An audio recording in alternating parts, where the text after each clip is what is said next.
I was part of a group. We started a thing called The Cure, and I came in this group on the back end of that, and it was for Toyota, and it was a big account for us. We had it forever, and we had the inside information on pricing and everything else because the guy wanted us in there, and we had it all, and we lost the account, Mm. and it wasn't because of pricing. It was because our competitor leased the building across the parking lot from them to be able to drive a forklift across. And so our president at the time, Tim, said, I'm done with that. We have to do this process called the cure: commitment, understanding, respond effectively. And so I ended up part of that team.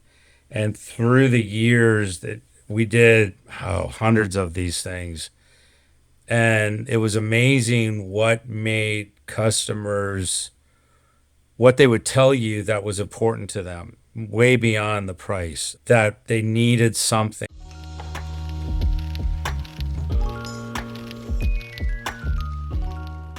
Hello and welcome to CX Heroes. Today's guest is Brian Porter. Brian is the Chief Customer Officer at Ernest Packaging Solutions, where he has spent years building one of the most distinctive client relations cultures in B2B distribution. Before stepping into the C-suite, he served as EVP of Client Relations, helping turn Ernest's people-first brand promise into a measurable competitive edge across 14-plus division offices. His path here was anything but linear, including stints working on a cruise ship, serving as president of his city's Little League, and managing rock bands, all of which shaped his belief that energy and relationships are the real product. Brian, thanks for joining. Thanks, Ben, for having me on. Appreciate it. So you've had all these different steps in your career, these different directions that you've taken, different things you've been involved in. Can you take me back to the moment you realized that they weren't detours? It's actually this skill you've been building the whole time around reading people and earning their loyalty. Was there a moment when it sort of clicked for you? Actually, I could tell you that it wasn't a work incident, it was prior to that. My father was relocated from Minnesota to Southern California in 1979. And I go, hey, I'll go with you, Dad. Let me come out and I'll move with you before we sell the house and you and I can batch it in Southern California together. Hmm. And so my mom goes, all right, that's a great idea. You can start seventh grade out in Southern California. What I didn't realize is that I made that decision to make that move literally the day before I was going to start seventh grade. And then I also didn't realize that I had an accent and I had no friends.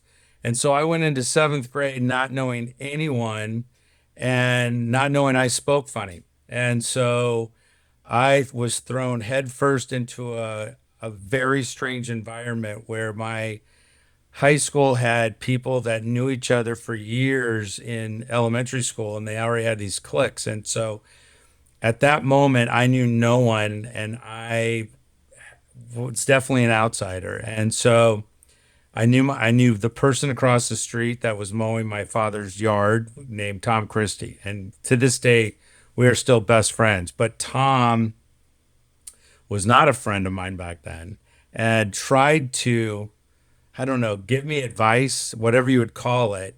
And so what I did is I just started talking to people and I started making friends or acquaintances or being put into these groups and I just started to connect to people. And by the time I graduated high school, I was voted big man on campus and at Mission Viejo High School class of 1985. And I'm the last one, by the way. They stopped it because of shenanigans we pulled that night that they couldn't prove. But that was like, I mean, that's truly where it accelerated my knack to be able to connect with people at every different level and Hmm. every different group there, whether it was jocks or the athletes, the punk rockers, the brains, the auto mechanic guys, whatever it was, I could fit in with all of them.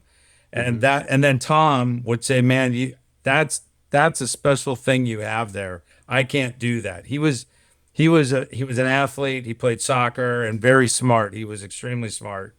But he goes, "I can't do what you do." And so another buddy of mine, Tom Shea, his dad was in sales and would always tell me in high school, you would do really well in the packaging industry, Brian. If you want a job, come see me and I'll help you get a job in the industry. So I graduated high school. At that time, my parents had gotten a divorce, and I'm on the field, and everyone's getting trips and cars and things like that. My dad hands me an envelope, and I'm like, "This is awesome. I wonder where I'm going. This is going to be great." And it was all my insurance documentation. And he said, "You've just graduated. You're turning 18 this summer. Here is all your paperwork Mm, for insurance." And I'm like, "Oh, well, shouldn't I go to college?" And he goes, "Yeah, you'll figure that out. You'll figure out how to pay for all of that." And I'm like, "Oh, okay, rude awakening. I now need to be a man and need to figure out what I'm going to do." So that's where I loved music. I knew I wasn't talented enough to be in a band. I played in a rock band a little bit in high school, screamed in a microphone and played some rhythm guitar, but I wasn't good enough to go long term with it. I knew that. But I knew everyone needed a cassette tape in order to get gigs. So I figured out how to make recordings to make the tapes. Well, when I finished that, there was an ad to go work on a cruise ship to go do sound and light. So boom, that's how I got on the ship. And that's where then I got to meet more people because I had to lie and say I was 21, but the people that hired me knew I was only 18. So again, I'm outside my element. I'm having to lie about my age and what I was doing, but no one, whether they knew or not, everyone was cool with what I was doing and how I was integrating into this ecosystem of being on a cruise ship for 3.5 years of my life. So hmm that's kind of how it happened. And then I got off and I went back to Jerry and I said, "Okay, Jerry, I'm managing this band. I'm now married. I've got a kid, but I got to get a real job." And then that's how I ended up at Ernest. And they hired me immediately because Jerry was kind of a legend in the industry, and no one brought Jerry never brought anyone to Ernest. And mm, so they hired me, and then later they said we didn't know what we were going to do with you. Jerry never brought anyone to us. So hmm again, I just sat there and I was just wanting an opportunity to do something, and I would learn. I would do. Tell me what to do. I'll do it. I'll figure it out. And so hmm through my career there, I just kept talking to people, meeting them, figuring out what their needs were, and through the whole entire process. Ever since I've been there, I just keep talking to people and try to just make friends with everyone I meet, whether it's a customer, a vendor, a competitor even. I'm really good friends with a ton of competitors that we have. And it's just that knack of being able to, I guess always just try to fit in with whatever the situation is or the environment that I'm in, to always put that people first and try to understand where they are and what they're going through. And then from that, can I can I can I make a change in what they're dealing with from an experience I've had, whatever it might be. That is so cool. I can really relate to your story in some ways. I moved around a lot myself, and I was the new kid in school and that sort of thing, so I've been through that as well.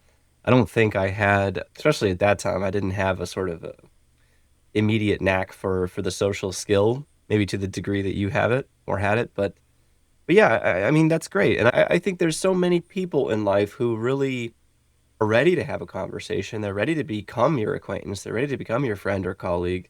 And it just takes a certain personality to sort of open the door and make them feel comfortable. And then, you're off to the races sort of thing. Yeah.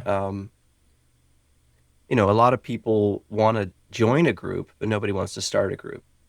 Oh I yeah. also find is really true quite often as well. So, being one of those sort of door opener personalities, I think that's really cool. And yeah, that's a great story. I wanted to ask you, Ernest Packaging, you sell, business sells boxes and packaging. Um, if we're being cynical, we might say that's a commodity. Um, but early in your career there at Ernest, was there a specific deal or account or something you're involved in that really forced you to figure out, okay, why are they buying from Ernest as opposed to any of our competitors? There's so many different situations. I mean, I remember I was part of a group.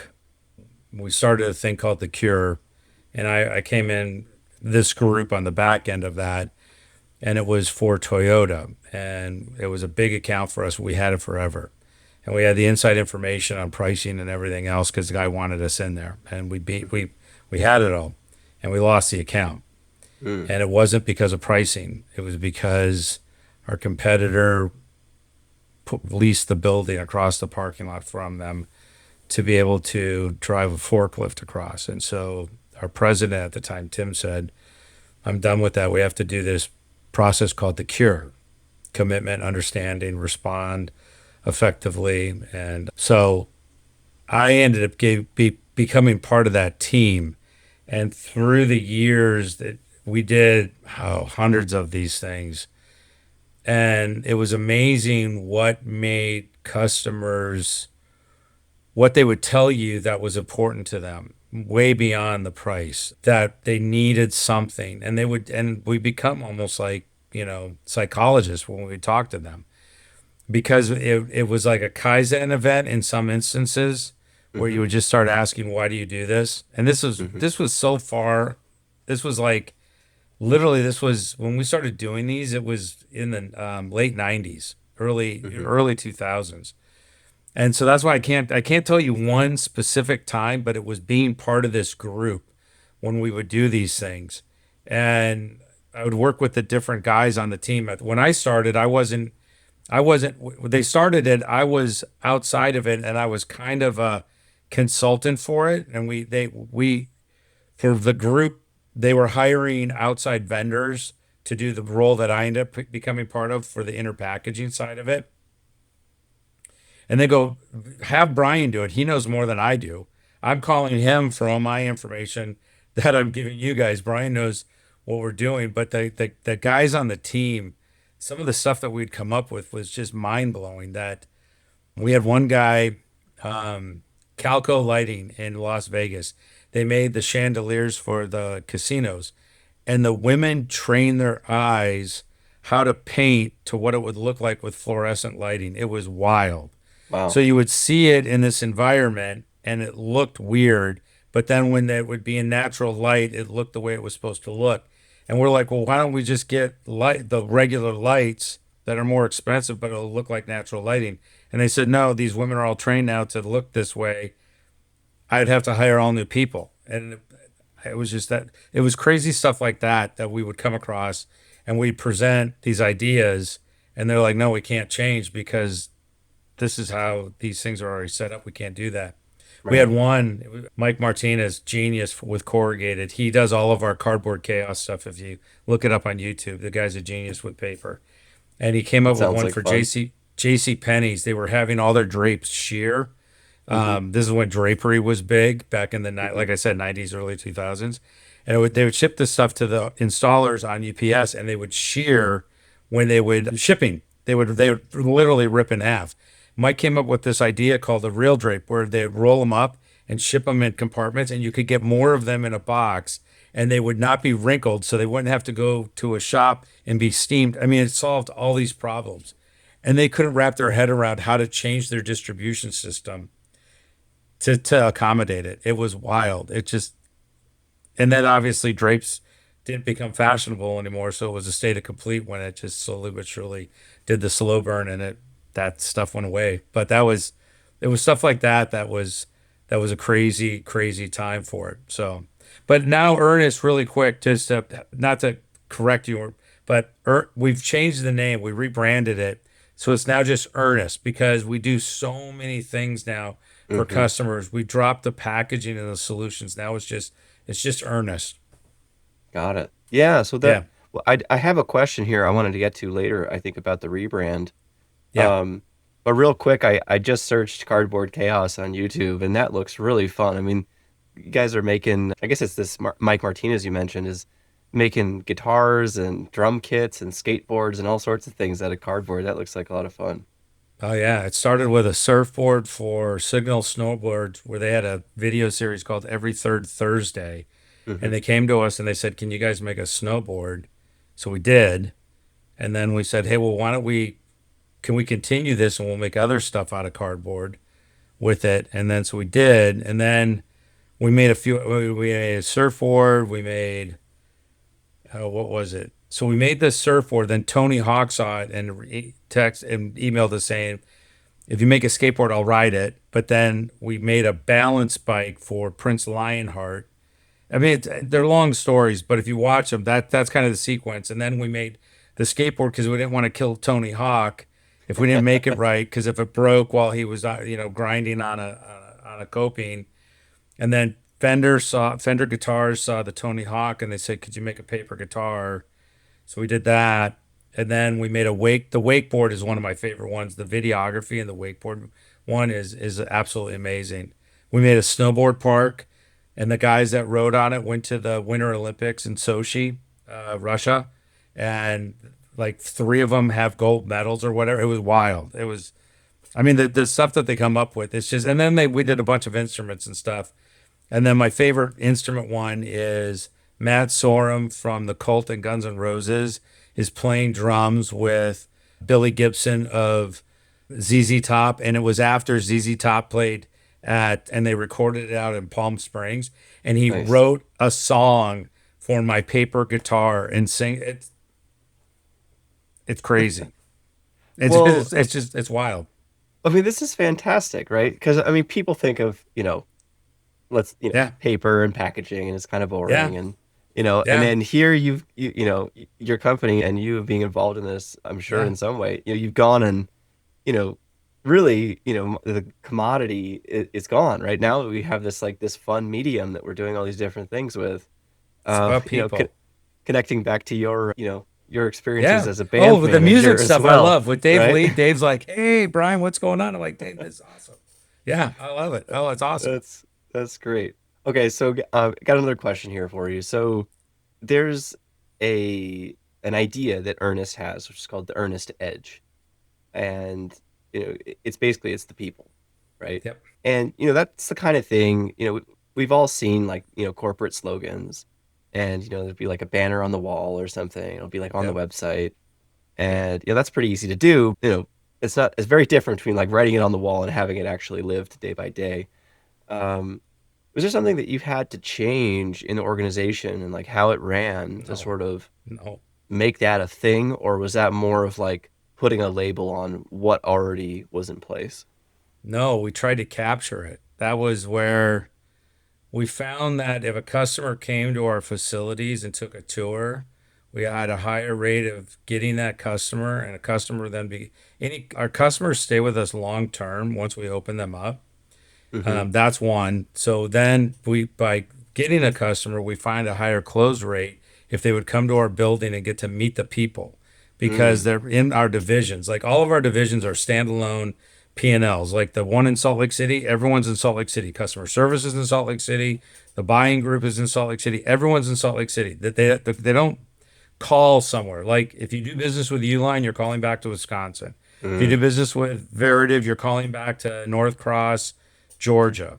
mm-hmm, mm-hmm, You call Ernest, LA, you're talking to someone in LA. mm. You're probably your kids are probably playing soccer together on the weekends and stuff. So Got it. it's about the people. So we actually called the film crew and they said they came and just filmed us. There was no script.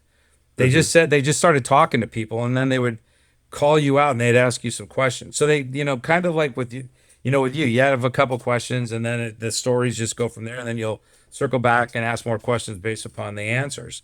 And mm-hmm. that's how that all of our videos are like that. They're very few. There's no scripts. It's a couple questions, and then from interviews they want to ask more questions based upon that. Great. Yeah. I mean, that's really interesting too. I think, there's always this tension. So doing exactly what you're talking about, right? Here I'm following up based on your answer, but there's always this tension in business between efficiency and, sort of the short term, right? We're going to cut costs. You're going to, boost profit this quarter by doing X, Y, and Z. And then sort of the long term, we're going to build customer relationships. Hmm.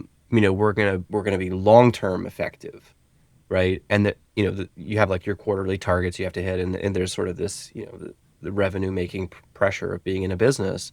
Was there some aspect of Ernest and some logic to this decision to have sort of these separate teams by region, is it sort of like a philosophy? Was it a strategy? Was this something that just arose organically? Well, yeah, it was a strategy, and it did happen organically because we never planned to go to certain regions. I mean, Salt Lake City was the first out of state acquisition because that's where the Wilson brothers grew up at when they were young, and Izzy Wagner didn't have anyone to leave the business to, and he wanted out, so he called them and said, "Hey, do you guys want to, buy Wagner Packaging in Salt Lake City?" So they did, and so that's how we grew around the United States. Is packaging companies didn't have kids that wanted to take it over, and then like one of our vendors would call us saying, "Hey, there's this company up in Sacramento, Calvi Packaging. They're in Sacramento and Reno, and they don't have any kids that want to take over the business. But are you guys interested?" And so that's Hmm. how we would get there. And then our philosophy was let we will get people in there to run the business, let them run the business on our core principles, which are small things matter. Hmm. Pay attention to the details. Small things matter, and then play to win. I mean, it's Hmm. the Nike thing. Let's play to win. Have Hmm. fun doing it, but we're here to win. We're not here to have fun. We That is a byproduct of winning and being there. My whole thing is I'm always having fun. I wake up, I'm going to have fun, right? I'm here to have fun because I've got a job to do. And I'm going to do the job, and I'd rather have fun doing the job than be miserable doing the job. So I'm going to have fun, and everyone is going to be around me. You're either going to be having fun or you're going to be miserable. So if you want to have fun, let's have some fun, and we'll make some money while doing it. But let's pay attention to detail because we're not going to lose money. And if you're going to lose money, then you make a mistake. It's going to come out of you, right? And we'll hug you and we'll teach you not to do it again.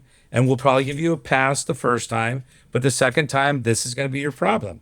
And we Hmm. won't. And here we go. And then guess what? All the divisions, you're all going to be in competition for who did the best, and we'll Hmm. recognize the best and celebrate the best. And if you're in last, guess what? We'll shun you and whatever and make fun of you. But then we'll try to help you to make you the best. And we'll pay more attention to you to try to continue to prop you up and make you the best. And what I would do if they were struggling, I would say, "Do you need help?" And I'd go to that division and work with that division more often because I could see they're struggling. But if they also ask for help, then I'm there, man. If you are Hmm. asking for help, I will come and help you as much as you possibly need. Got it. Yeah, I love that. I mean, I think that there needs to be a certain amount of competition. There needs to be a certain amount of competitive Oh pressure. yeah. The phrase I've heard a lot is like sense of urgency, right? Um, and I think it is good to kind of light a fire under people a bit and also, give them the warm hug, but like, it's sort of the yin and yang of that, right? I We had like a we that. had a core value, passion with a purpose. Hmm. Yeah, that makes a lot of sense to me. Um, so I wanted to move from, sort of reminiscing and sort of talking Yep. about, where things began and talk a bit more about where things are and where things are going. Um, so you mentioned before the rebrand, it Yep. went from Ernest Packaging to just Ernest to Yep. cover, this broader scope that you have now. Um, and I've worked in branding and marketing, and I've run a lot of rebranding and stuff myself. But in your case, um, a lot of that is internal work. A lot of it is coordination work. A lot of it is sort of planning timelines and getting all that stuff going.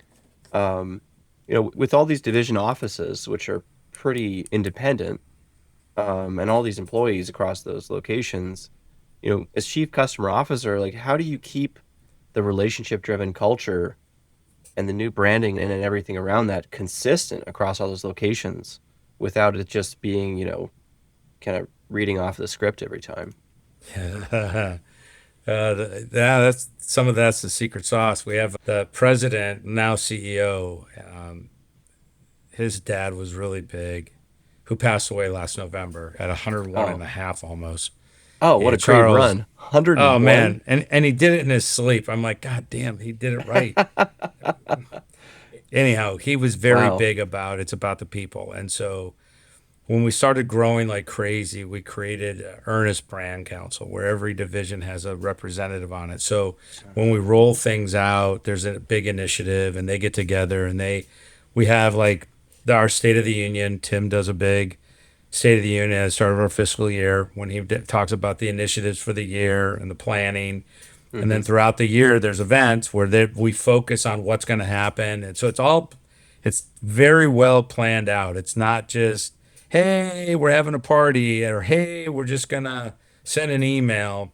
These things are planned. So the brand council is the lifeblood of Ernest, and and everyone can be on it. We want everyone to be on it.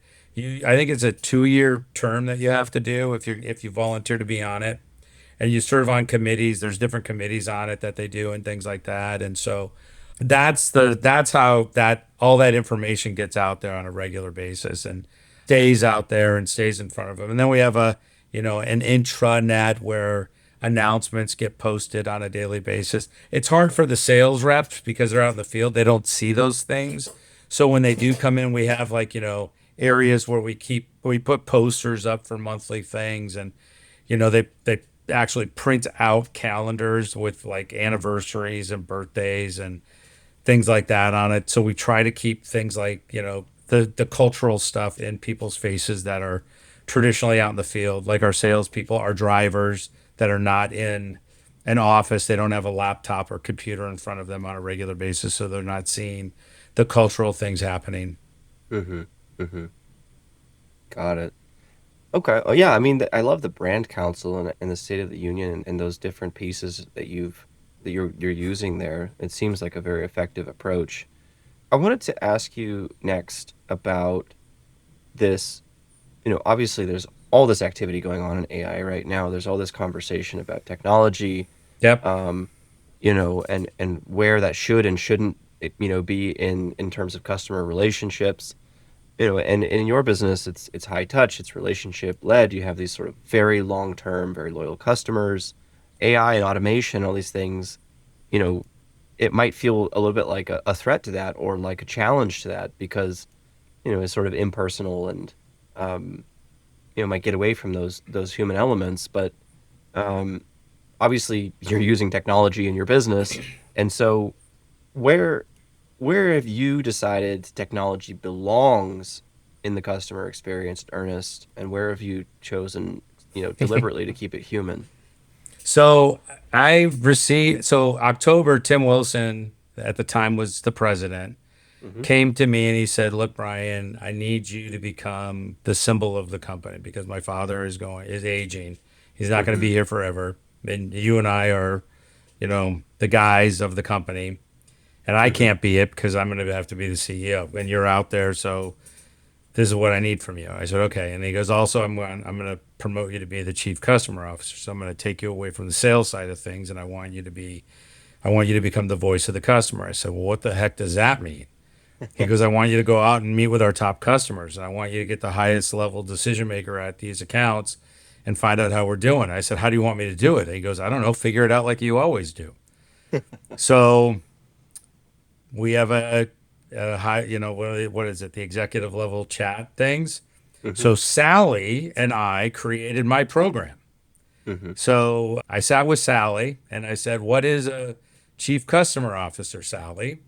And so it gave me some research. I listened. I didn't read. I listened to Customer Centricity by Peter Fader, which I guess he was the one that wrote the Harvard paper back in 2009 that started this whole great thing, which his company was the one that then Nike bought, which then spurred it all on.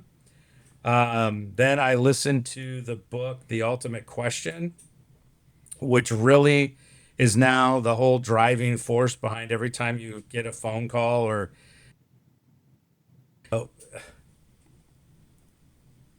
sorry, my earphones just died. Anything done on your car where they say, "Hey, do you have a moment to answer a few questions?" And it's usually 1 to 3, 1 to 5, 1 to 10. Right. I go 1 to 10 on my surveys. So I started with that. Then I took the initiative to go out into the real world, outside the packaging world, and I met with a buddy of mine, Fred Teal he's the CEO of Marathon Holdings. And I said, "Fred, have you ever met with a chief customer officer?" And he goes, yeah, yeah, Brian. And I go, okay, tell me about the meeting. And he goes, it's kind of like a Kaizen event, and they want to know how we're doing and what can that company do better for us. And I said, Mhm. what was a mistake they made? And they said they tried to sell me. And I said, okay. He goes, we never deal with them again. And then I met with another gentleman, Jim Kalina, who works for Kyndryl, which was an offshoot of IBM back in, I think they spun them off in 2010 or 2021 or something like that. Okay. And um, so he's doing exactly what I'm doing, but not without the title. And so he was more concerned, like, hey man, if this doesn't work, I hope they don't fire you. I'm like, no, Jim, I've been with the company like, 32 years. We're wanting to do this. It's all good. And he was Yeah. giving me the whole thing of you don't want tens, man, because then they don't need you, and Mm. we were going through the whole thing, and he provided so much information for me about when you're in there and how to spinning it and more from a sales side though. But I'm like, Jim, I'm not trying to sell, and he was like, this is how you're going to grow your sales, and this is how your team's going to do so much more. So really valuable information. But again, I just kept feeding it back to Sally on then how is this going to work for us? Finished all that, went back to Tim, and I said, okay, I think I got the program now. And so he did the State of the Union in February, and then I met with our VPs that handle the East and the West, and I said, guys, here's how I'm gonna go to the accounts. Here's what's gonna happen. Here's I've got my iPad. It's not the other device. I asked Sally. It's iPads or plain paper is what these chief officers are having these meetings with. I had the wardrobe on and everything. This is the look. This is how it is. They're like, wow, okay. So I was using AI to figure out how to dress, how to take the notes, what every little detail of what it's like right now in the marketplace. Because I thought it was that those other things from Amazon, the ones that look like paper, and they said no, that's not it. That's more of the sales side of stuff. It's not a chief executive officer. I mean, a chief customer officer or executives are actually using iPads or plain paper, old school. And I'm like, damn, all right. So, and then I went to Tim. I said, what else do you want me to find out? And it's like, just how are we doing? Like, Hmm. okay. So I do that. I do the net promoter score, and then I ask for next steps. That's pretty straightforward for that. And then follow up with a thank you note. But if it's an executive level or owner, they get a personal note. Got it. So old Got it. school snail mail. Well, I think the personal note is timeless, And that's what Sally said. right? Well, maybe we're pulling from the same database here, but So I that's how I think, used yeah. AI. That's how I used AI to create the whole entire program for what I'm doing now. And I still lean on it when I get questions that I'm unsure of because Hmm. I've been feeding everything in as different and like it'll become a different project in my whole umbrella of it. Will be all right, new project. This came up. How should I deal with this? Or when's a good time to follow back up? I mean, I joke with the customer when they give me a 10 and I said, oof. And they go, why are you acting like that? And I said, because I'm going to have to fire the rep when I come back in a year or two and you give me a 9 or an 8. No, that's tough. Yeah. I mean, if you get the 10, if you're always reaching the highest mark, then the next step is it's very hard to keep it there. It's most likely going to decline, right? Right. But they say as long as I'm here, you guys have been tens. You're tens to us. And I said it's very flattering. I really appreciate that. But they're genuinely saying that, and then they Hmm. give me examples on why, Mm. which is and I'll tell them I'm like, wow, those are I go hold on. I go, you're using adjectives that I haven't heard before now. Hmm. And like I said, I just started these in March. I just started doing them. And so I completed my 60th one on Friday. And so, I'm still barely scratching the surface on this. And my goal is to do 250 by the end of our fiscal year. And I just threw the number out there because again, I'm going to push myself to try to do as many as I can and have them be quality, Hmm. not quantity, but quality of them. And everyone says I'm Hmm. crazy, which yeah, you've already talked to me for a little bit. You've scratched a little bit of the surface. I'm going to push it, but the effect that is already having with our reps, our reps are calling me going. One of them goes, Brian, I have taken this guy to baseball games, basketball games, and multiple dinners, and you found out more information in a 45-minute conversation than they've ever shared with me. This is Mm. amazing. Wow. So, Sounds like it's working, so keep it up, right? I mean, no, it's yeah. working. It's working great, and I'm getting feedback. I've had three calls that were 45 minutes of feedback, Hmm. and they're like, "I'm sorry." I'm like, "Hey, I've got no dog in this. Go, Right. keep going. You're not Right. hurting my feelings." I go, "That's why I'm here. I'm asking you. I'm Hmm. your voice. This is why I'm here. I'm Wow. here for you to give me as much feedback as you want to." And then when they'd finished, I'm like, "Do you want me to go on or do you have anything else?" And they go, "Well," and I go, "Okay, let's go." I go, "This thing's an iPad. I got plenty of room on it. Let's go. You haven't filled it up. I can't run out of paper." And they're Yeah. laughing. I go, "Do you need to take a break?" I make light of it. I want them to be comfortable and to have some fun too. Even in a very stressful situation, I want them to get it all out. Right. Let's air it. I mean, if Right. they have something that they're holding back, I want it out. And you know what? When I was done, I called the rep and I said, "Hey," he goes, "How did it go?" And I said, She was very upset, and she let me have it for 45 minutes." I go, "Are you okay?" And I said, "I'm fine." And then later he goes, I go, "I was at the office and I think the problem is getting fixed." And he thanked me. He goes, "Brian, I've had this problem for about 2.5 months and no one was doing anything about it. So I Mm. really appreciate you having the meeting and elevating it. And now it's getting fixed. So thank you so much." And I said, "Man, that's why I'm here. Right. That's why I'm here." I'm glad they feel better about it. I'm glad that you've got a weight lifted off of you, and now go out and keep killing it with your house. Go open up some more. Go do something better with it. Have a better day. Don't Got kick your dog when you get home. it. I want to just clarify. You mentioned Sally a few times. You're not referring to Siri, are you? No, I named my Chat GPT Ah, person Sally, and she was fine okay. with it. Got it. Yeah, I No, just wanted to yeah, I clarify. go because I couldn't keep calling it chat. So I go, "Do you mind Right. if I call you Sally?" And they go, "I think that's quite appropriate." And I said, "Great, we're good." I love that. Yeah, I was wondering if there's like some new tool called Sally I hadn't heard of or something. No, I just was tired calling it the chat, so I just named it Sally. I was more comfortable like when I wanted to give it a quick note or whatever. So yeah, Yeah, Sally is my chat. got it. Got it.